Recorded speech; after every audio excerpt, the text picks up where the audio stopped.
Avec la spécialiste de la consommation ici à Télématin, autrement dit Isabelle Martinet, on va vous parler d'un étiquetage nutritionnel. C'est comme ça que ça s'appelle.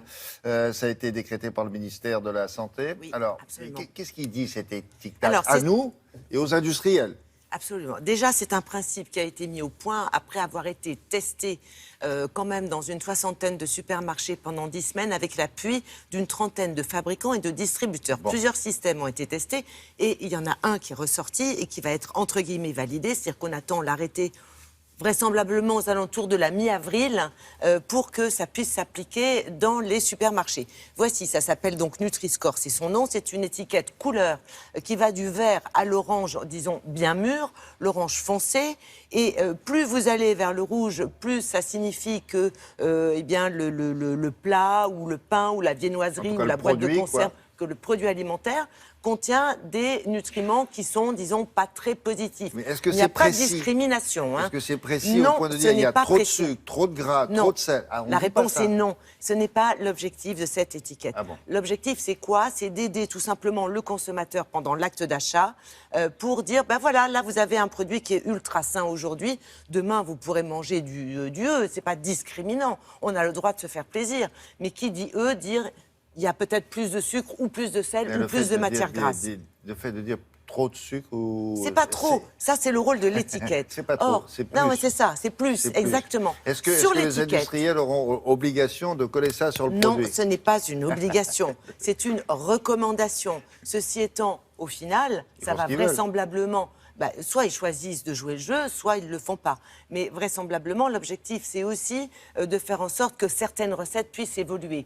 Est-ce que l'enseigne, le supermarché, pourra, elle, mettre son étiquette derrière en disant « il l'a pas mis, il a oublié de le mettre, l'industriel, mais moi je vous signale que c'est plus de sucre ou plus de gras ».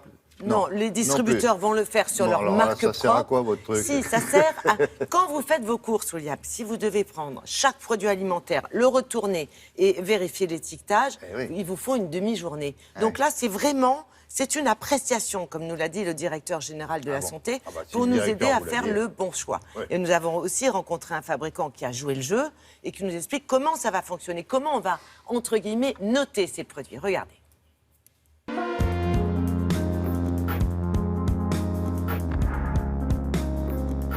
C'est une appréciation globale. Elle informe d'une approche générale, d'une qualité nutritionnelle pour un plat, et en particulier des plats composés, ou des boîtes de conserve, ou des viennoiseries, des pains, et toutes sortes d'aliments peuvent être, de ce point de vue-là, étiquetés.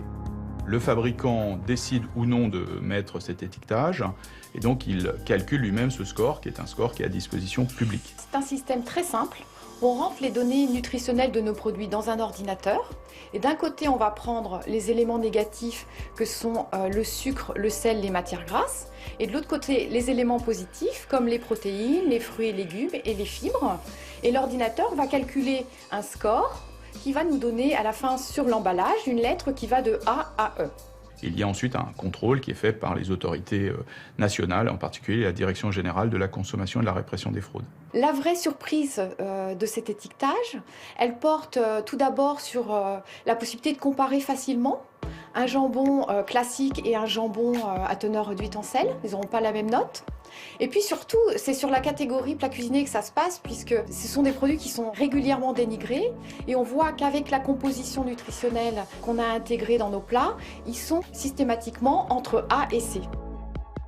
Cet engagement à réduire des produits dont l'excès, on le sait, est relié à des maladies chroniques, le sel notamment avec les accidents vasculaires cérébraux, eh bien cet effort-là va être encouragé par cet affichage nutritionnel pour essayer de tendre à avoir des produits qui soient le plus possible entre le A et le C.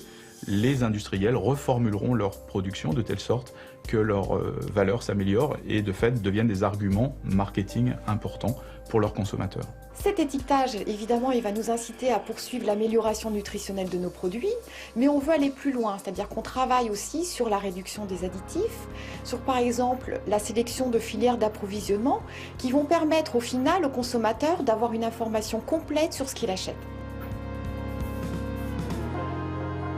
Bon, on verra l'usage. Oui. Absolument. Bon. Mais ça devrait. C'est une initiative franco-française. Hein, donc D'accord. Et ça peut-être entre qu'au en niveau européen, ça va suivre. D'accord. Ça rentre en application quand, bientôt? Eh bien, quand l'arrêté sera sorti, donc disons ouais. courant Mais c'est avril, dans vers ce la siècle-là mi-avril. ou ça- A priori dans ce siècle-là, Ah, et ok. sans doute en magasin à partir du mois de septembre, Ah, le bah temps voilà. que les fabricants revoient l'étiquetage et rentrent les données Ouais. dans les ordinateurs pour pouvoir noter les produits. D'accord. Bon, à suivre. Dans